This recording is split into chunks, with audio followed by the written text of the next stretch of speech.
As automakers closely monitor production to meet demand, order-to-delivery time is going to increase and fleets are going to be affected. Clearly, it's no longer business as usual in the automotive industry. And the changes that the automotive companies are going to be making in the coming months and coming years will definitely impact the fleet operations and the fleet companies. And in particular, our focus for us is on the production side. So as production changes and the plants have been forced to go to fewer shifts, to really managing the production and building vehicles to meet demand.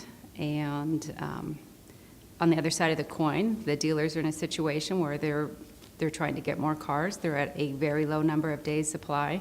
So you've got a kind of interesting situation in that there's not a lot of production. There is a demand on retail and on fleet.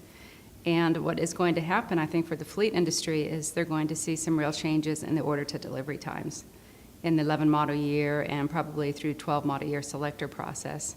So as in the past, oftentimes vehicles could be ordered, and within maybe 2 months they would be there, and the old vehicles could be turned in and remarketed.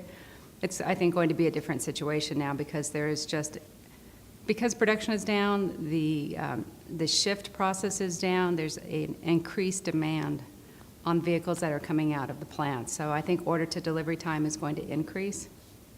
And ultimately, for the fleet managers, that's going to result in increased maintenance costs, increased depreciation. Certainly, driver dissatisfaction will become an issue as the drivers are waiting longer for their new vehicles and driving through aged vehicles. As an estimate, I think it might increase by 30% over what we have seen the last few years. The other issue that would be involved in order-to-delivery time is that on the back end, which is the logistics suppliers, they are also there. They've gotten rid of equipment over the last couple of years, aged equipment, so there's increased demand on them as well without the equipment to handle. So we're seeing longer times in the transportation process as well as longer time on the front end of the ordering process.